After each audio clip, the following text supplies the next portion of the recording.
Hello student, तो कैसे हैं आप सभी। आज की जो हमारी वीडियो है वो है प्रधानमंत्री से संबंधित महत्वपूर्ण प्रश्न की।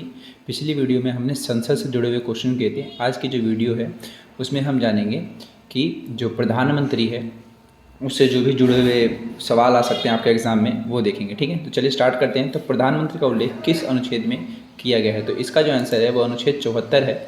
ठीक है, यानी कि उसके जितने भी चीज़ें हैं कि मतलब वो काम क्या करेगा, वो किस चीज़ का हेड होगा, वो सब किस अनुच्छेद में बताया गया? अनुच्छेद 74 में। ठीक है, अगले क्वेश्चन पे चलते हैं कि प्रधानमंत्री की नियुक्ति कौन करता है? तो प्रधानमंत्री की नियुक्ति जो होता है वो राष्ट्रपति करते हैं एक तरीके से, मतलब जो आपने देखी होगी ओथ सेरेमनी एक तरीके से, तो वो करते हैं राष्ट्रपति। अगला क्वेश्चन है कि भारत के प्रधानमंत्री बनने के लिए न्यूनतम आयु कितनी होनी चाहिए? तो वो है आपका 25 वर्ष। ठीक है, और इसके अलावा आपसे एक क्वेश्चन पूछता हूँ मैं, कमेंट सेक्शन में मुझे बताइए कि अब तक का जो सबसे युवा प्रधानमंत्री है एक तरीके से वो कौन थे? ठीक है, चलिए अगले क्वेश्चन पे आते हैं कि अन्य मंत्रियों की नियुक्ति राष्ट्रपति किसकी सलाह पर करता है? तो अन्य मंत्रियों का यहाँ पर जो मतलब है वो है आपका कि जो कैबिनेट मिनिस्टर्स होते हैं एक तरीके से, आपने सुना होगा नितिन गडकरी जो है वो सड़क मंत्री हैं, सड़क और परिवहन मंत्री एक तरीके से मान लीजिए, और राजनाथ सिंह रक्षा मंत्री हैं। तो ये सब क्या है? मंत्रीज हैं। तो इनकी नियुक्ति जो होती है राष्ट्रपति किसकी सलाह पर करता है? तो उसकी जो सलाह लेता है वो होता है प्रधानमंत्री, यानी कि प्रधानमंत्री की सलाह पर ही राष्ट्रपति इनकी नियुक्ति करता है। ठीक है, चलिए अगले क्वेश्चन पे कि संविधान के किस अनुच्छेद के अनुसार प्रधानमंत्री की नियुक्ति राष्ट्रपति करेगा? तो उसका जो अनुच्छेद है वो है आपका अनुच्छेद 75, यानी कि इस अनुच्छेद के ज़रिए ही मतलब राष्ट्रपति को अधिकार दिया गया है प्रधानमंत्री की नियुक्ति के लिए।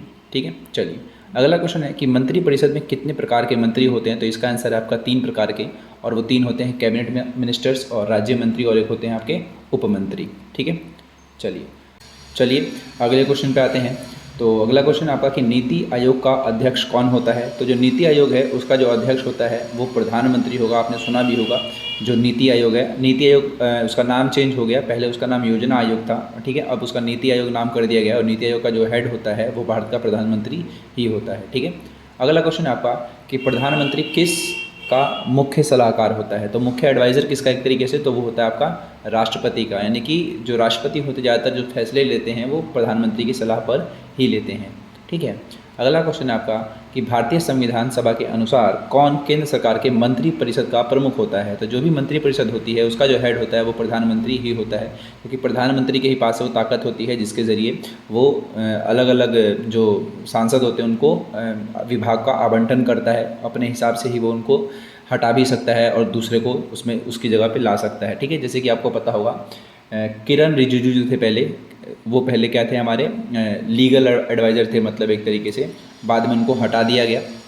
लीगल एडवाइज़र ने मतलब एक तरीके से कानून मंत्री हम कह सकते हैं उसको। ठीक है, बाद में उनको हटा दिया गया, फिर किसी और को वो जगह दे दी गई। तो ये कौन करता है? ये प्रधानमंत्री के अंडर में होता है। ठीक है, अगला क्वेश्चन है आपका कि भारत के प्रथम प्रधानमंत्री कौन थे? तो आप सभी को पता होगा पंडित जवाहरलाल नेहरू जो थे वो भारत के प्रथम प्रधानमंत्री थे। ठीक है, इसका अगला क्वेश्चन है कि भारत की प्रथम महिला प्रधानमंत्री कौन थी? तो वो थी आपकी इंदिरा गांधी। हमेशा ध्यान रखना आपको, इंदिरा नाम था, लोग जो है इसको इंदिरा कहते हैं, हालांकि इंदिरा नहीं है, इंदिरा गांधी है। चलिए, भारत के पहले प्रधानमंत्री पंडित जवाहरलाल नेहरू कब प्रधानमंत्री चुने गए थे? तो यहाँ पर डेट देखिए, एक है 1960, 56, 47 और 52। देखिए चुनाव जो हुए थे 51-52 के समय में हुए थे, तो बहुत सारे लोग जो हैं इसको 1952 बताते हैं, लेकिन आपको बताना है 1947।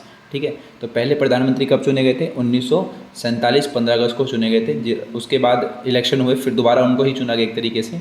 ठीक है, तो और इनका कार्यकाल अब तक का सबसे ज़्यादा कार्यकाल बताया जाता है 17 साल के आसपास कम से कम। ठीक है, 64 तक रहते उनका देहांत हो गया था, फिर लाल बहादुर शास्त्री आ गए थे उनकी जगह पे।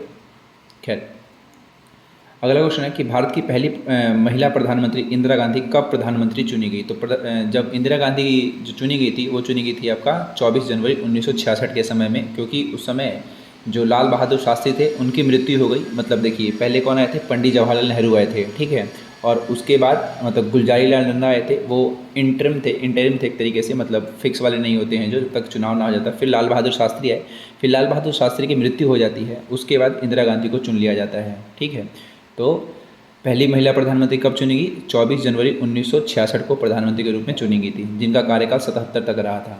चलिए अगला क्वेश्चन है कि भारत के पहले प्रधानमंत्री पंडित जवाहरलाल नेहरू किस राजनीतिक दल से संबंधित थे? तो इसका आंसर आप सभी को पता होगा वैसे तो, भारतीय राष्ट्रीय कांग्रेस, इंडियन नेशनल कांग्रेस। ठीक है, जो अभी कांग्रेस है उसी को कहते हैं। अगला है भारत के पहले उप प्रधानमंत्री कौन थे। देखिए जो उप प्रधानमंत्री वाला पद है पहले के समय में हुआ करता था, ये 1980-82 तक चला था, उसके मतलब उससे पहले तक ही चला था, उसके बाद इस पद को हटा दिया गया था। खैर जो पहले उप प्रधानमंत्री थे वो थे आपके सरदार वल्लभ भाई पटेल, यानी कि डेप्यूटी प्राइम मिनिस्टर पूछा गया यहाँ पे। ठीक है, अगला क्वेश्चन है कि भारत के वर्तमान प्रधानमंत्री कौन है। तो आप सभी को पता होगा श्री नरेंद्र मोदी जी हैं, वो कौन है, भारत के अभी वर्तमान में प्रधानमंत्री हैं। अगला क्वेश्चन है कि लोकसभा का नेता किसे कहा जाता है। तो देखिए जो लोकसभा में बहुमत दल का नेता होता है उसी को ही कहा जाता है एक तरीके से, तो वो कौन है आपका प्रधानमंत्री। ठीक है, इसके अलावा नरेंद्र मोदी कब प्रधानमंत्री चुने गए थे। तो इसका आंसर है आपका 26 मई 2014, मतलब पहली बार जब वो चुने गए थे। अगला क्वेश्चन, नरेंद्र मोदी किस राजनीतिक दल से संबंधित है। तो इसका आंसर होगा आपका भारतीय जनता पार्टी। ठीक है, अभी 2022 तक कितने प्रधानमंत्री बन चुके हैं। तो ये जो टोटल बन चुके हैं वो बन चुके हैं आपके 15। ठीक है, ध्यान रखिए इस बात का। और भारत के 15वें प्रधानमंत्री कौन है। तो भाई नरेंद्र मोदी ही हैं। ठीक है, अगला क्वेश्चन है कि वर्तमान में नीति आयोग के अध्यक्ष कौन है। तो नीति आयोग का अध्यक्ष मैंने आपको पहले ही बताया था कौन होता है, जो प्रधानमंत्री होता है वही अध्यक्ष होता है। तो प्रधानमंत्री नरेंद्र मोदी हैं तो वही अध्यक्ष होंगे, जो जिस समय प्रधानमंत्री होता है वो नीति आयोग का अध्यक्ष होता है। अगला क्वेश्चन है आपका कि नीति आयोग का मुख्यालय कहाँ स्थित है। तो नीति आयोग का मुख्यालय आपका नई दिल्ली में स्थित है। ठीक है, अगला क्वेश्चन है कि भारत के दूसरे प्रधानमंत्री कौन है। तो दूसरे प्रधानमंत्री देखिए पहले कौन बने थे आपके पंडित जवाहरलाल नेहरू बने थे, उनकी मृत्यु हो गई तो उसके बाद लाल बहादुर शास्त्री को बनाया गया था, लेकिन उससे ठीक पहले इंटरिम प्रधानमंत्री बनाया गया था जिसका नाम था गुलजारी लाल नंदा। ठीक है, तो ध्यान रखना ये कुछ समय के लिए बने थे, फिर लाल बहादुर शास्त्री बने, फिर उनकी मृत्यु हो गई तो इंदिरा गांधी को बनाया गया, लेकिन इंदिरा गांधी से भी ठीक पहले कार्यालय कौन संभाला, फिर गुलजारी लाल नंदा ने ही संभाला था, जब तक अगले का चुनाव नहीं हो जाता तब तक। अगला क्वेश्चन है आपका कि भारत के तीसरे प्रधानमंत्री कौन है। तो तीसरे पूछा गया है, तो पहले पंडित जवाहर और दूसरे हो गए आपके गुलजारी और तीसरे हो जाएंगे आपके लाल बहादुर शास्त्री। भारत के किस प्रधानमंत्री का कार्यकाल सबसे कम रहा है। तो सबसे कम जो कार्यकाल रहा है वो अटल बिहारी वाजपेयी का रहा है। ठीक है, मतलब इन्होंने 5 साल चलाया था, लेकिन वो स्टार्टिंग वाले की बात करी जाती है क्योंकि पहली जो सरकार इन्होंने बनाई थी वो कम ही समय में गिर गई थी, इसीलिए इनका कार्यकाल कम बताया जाता है। बाद में इन्होंने अपना कार्यकाल पूरा 5 साल पूरा किया था, वो बाद के चुनाव में हुआ था, लेकिन स्टार्टिंग में जब ये आए थे तो इनका कार्यकाल पूरा नहीं हो पाया था और कुछ समय में ही इनकी सरकार गिर गई थी क्योंकि इनके पास बहुमत नहीं था। अगला क्वेश्चन है आपका कि भारत में प्रधानमंत्री का कार्यकाल कितने वर्ष का होता है। तो वैसे ये फिक्स नहीं है कि 5 साल के लिए बना दिया जाएगा, हालांकि जब तक बहुमत होता है तब तक के लिए ही होता है एक तरीके से, लेकिन एक बता रखा है कि एक व्यक्ति को जब चुन लिया जाएगा और उसके पास बहुमत तब तक रहता है तो कम से कम वो 5 साल तक प्रधानमंत्री बना रह सकता है, कम से कम। ठीक है, बीच में उसको हटाया जा सकता है, जैसे कि हमने भी अटल बिहारी वाजपेयी की बात करी कि उनके पास जब अल्पमत हो गया तो उनको हटा दिया गया था या फिर उन्होंने इस्तीफा दे दिया। चलिए, सबसे लंबा कार्यकाल भारत के किस प्रधानमंत्री का रहा है। तो वो पंडित जवाहरलाल नेहरू थे। इनका कार्यकाल 15 अगस्त 1947 से लेकर 27 मई 1964 तक रहा था, इनकी मृत्यु तक समझिए आप एक तरीके से। अगला है स्वतंत्र भारत में जन्मे पहले प्रधानमंत्री कौन है। तो स्वतंत्र भारत में जिनका जन्म हुआ था वो आपके नरेंद्र मोदी हैं। ठीक है, इनका जो जन्म है 17 सितंबर 1950 को गुजरात में हुआ था। ठीक है, तो इसीलिए इनको स्वतंत्र भारत का प्रधानमंत्री कहा जाता है, मतलब जन्मदिन का। इसके अलावा क्वेश्चन है कि भारत के प्रथम गैर कांग्रेसी प्रधानमंत्री कौन थे। तो पहले गैर कांग्रेसी तो पहले थे आपके मोरारजी देसाई। 77 में जब चुनाव हुए थे तब इंदिरा गांधी की सरकार हार गई थी, एक तरीके से कांग्रेस पार्टी हार गई थी और जनता पार्टी की सरकार आई थी, और जनता पार्टी की सरकार में जो पहले प्रधानमंत्री बने थे वो मोरारजी देसाई बने थे।